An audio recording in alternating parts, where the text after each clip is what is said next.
ELI5. What are the physics of a fishing pole that allows a 200-pound man to win a fight with 500-plus pound fish? Missing in a lot of answers is the point that the fish is roughly neutrally buoyant. If it was 500 pounds of lead, it wouldn't work. Fish mostly made of water like us. Many poles have limits. You also don't fight the fish as hard as you can. You let him run. You fight a bit and tire him out. Most reels nowadays have drag systems, so I can set my line to come out when the fish applies so much weight. I can basically make the fish pull an extra 50 pounds or so. It's been said, but it's all in the drag. Let the fish stay underwater and let them pull a while.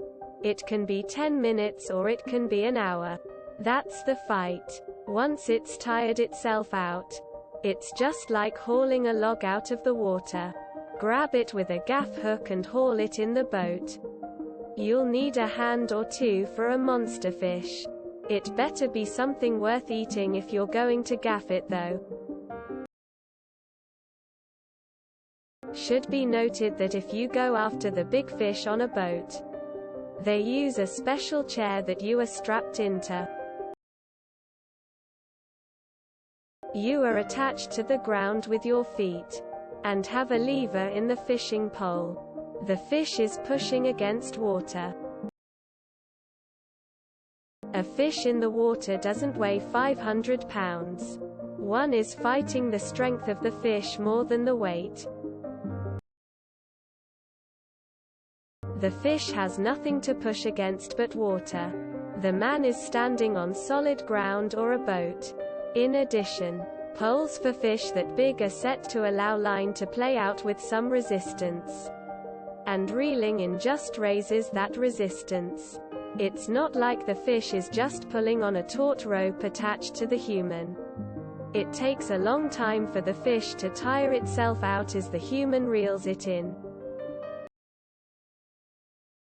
Why is every other post on the individual's technique on how to catch fish rather than explaining the physics of it? I think the answer you are probably looking for is in spearfishing. A diver that is attached to a fish via spear will have a very hard time if that fish is big enough and strong enough. I am speaking from experience, having to cut line due to a bad shot on big tuna to prevent it drowning you is rare but does occur. They can quite easily pull a full-grown man down or along in the water once at a certain size. Friction. Energy fish puts out *U water is not equal your energy output *U ground. Alas, you win eventually. The rod and line isn't expected to lift the 500 pounds fish completely out of the water. Like others have mentioned, the whole system, including reel, line, drag, is designed to tire the fish out. Imagine you're in a kayak and it's attached to the wharf by a long piece of rubber band. You can paddle farther and farther away from the wharf, but will eventually tire out and the elastic rubber band will bring you back to the wharf no matter how far away you've paddled. I know this is ELI5, but does VO2 max and the amount of available oxygen in water have anything to do with it? It's a reeling in technique. I believe. They make the fish swim towards. Then the line slacks. So reel in. Get it swimming towards again and again. And keep reeling in again and again. Until it's finally close enough to lift out of the water by hand. Some people move towards the fish and reel in. Then walk slowly backwards. Then forward again and reel in, etc. Gotta be careful so neither the line or rod snaps. Isn't it a lever action that allows less force on the end near to the fulcrum, producing a greater force at the further end? In addition to what the others have said, the fish is trying to swim in water against you. If it was a 500-pound bear able to push against solid ground, it would be a lot more force than a swimming fish.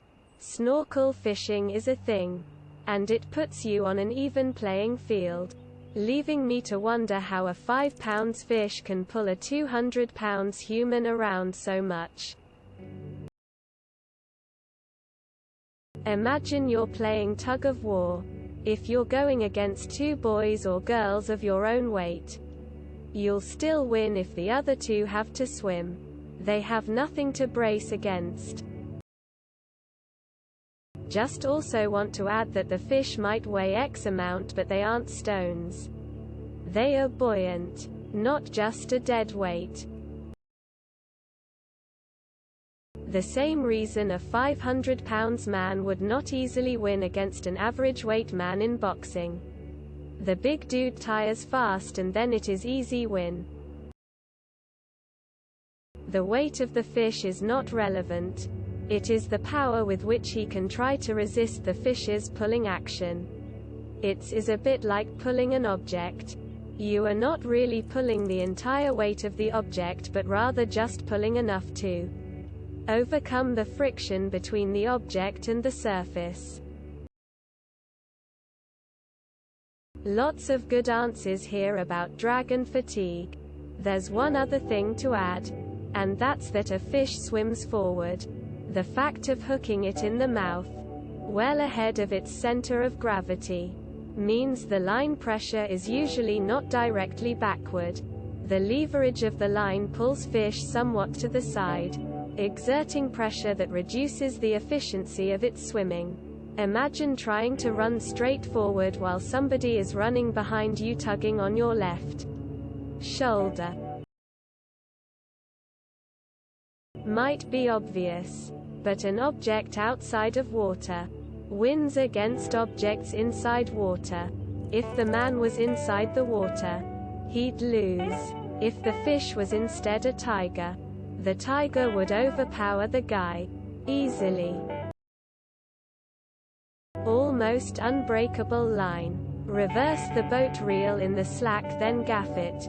Big game fishing is a sport and a skill. But yeah, you can cheat. Pulleys. Pulleys allow you to transform a lot of motion with a little force into a little bit of motion with a lot of force. More expensive rods may also ratchet so that once you wind it in a bit it can't wind back out, unless you release the ratchet.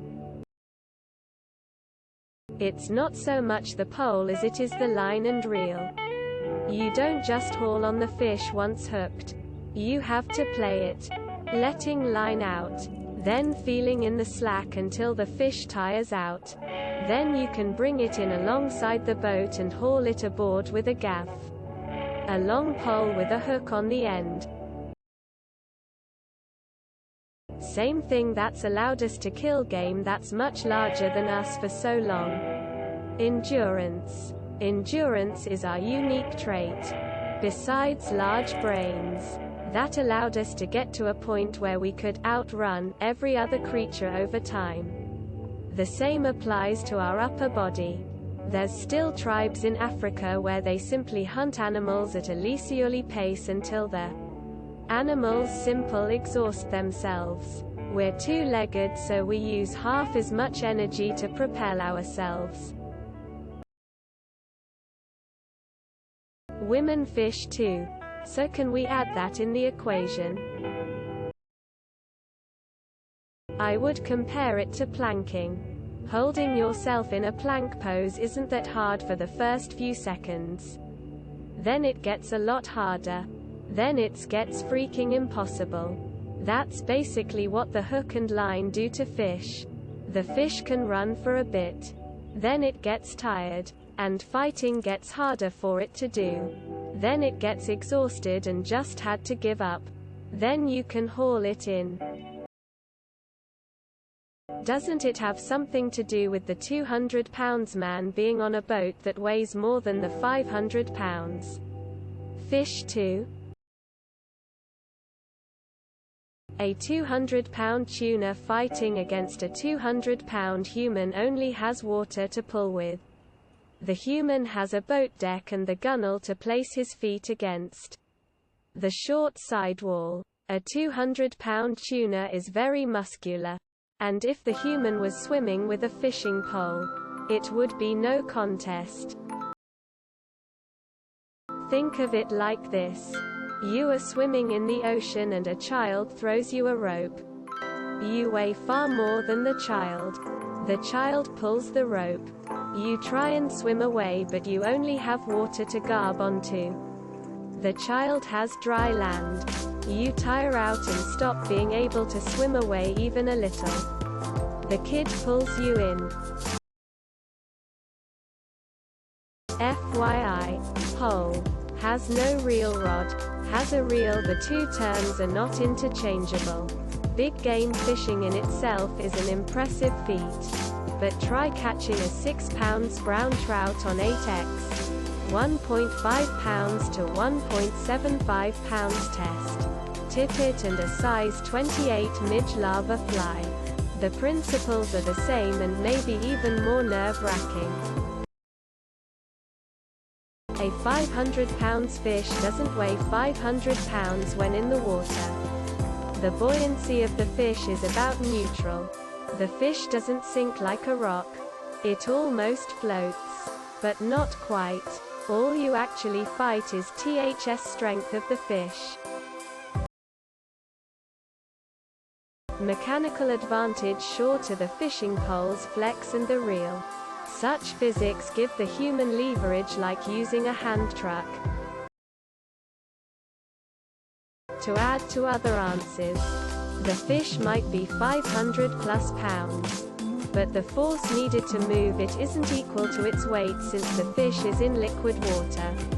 The man reeling it in is on solid ground. So he has static friction helping him stay in place. And the fish doesn't. Plus, the full weight doesn't apply unless the fish is being pulled straight up when out of the water. Since gravity is what determines weight. A lot of my comment here could probably be explained better. For those wondering, being in shape is not even remotely required for this. I've seen flabby, old men who get out of breath from half a flight of stairs reel in monsters of the deep in their peak. Humans have endurance. Lots and lots of it. Even at our worst. The fish only weighs 500 pounds on land. In the water the gravitational forces is partly cancelled out by the lift from the water. Depending on the density of the fish. Man on land. Fish in water. Land better to stand on than water. It's hard to push a car while swimming. It's easy to push a car when your feet are on firm ground. The fish floats so you don't have to carry its weight. You just have to apply enough force to overcome friction to move it. Big fish are strong enough swimmers that they can break the fishing line. So the line has to be let out when they pull hard. And reeled back in as they relax or swim towards you. Imagine standing on the edge of a swimming pool with a rope. And the strongest person you've ever met. Guy like a fucking linebacker. Heavyweight boxer type. Is in the pool trying to swim away holding the other end of the rope. You'd be able to pull them in easily. Why? Because they're pushing against the water. Which moves out of the way constantly. You're pushing against the ground. And it's not moving. I wasn't seeing this point so I'll add it. There is a lot of frictional differences between the two ends of the fight. The man has firm footing either on ground or the deck of a boat. The fish is surrounded by water which has very little resistance. especially if the object is buoyant. It's similar to how a 20-pound anchor can hold a 2,000-pound boat still in water. It has a greater amount of friction on the lake bottom than the floating boat does on the surface. Don't forget to share, like and subscribe for more content.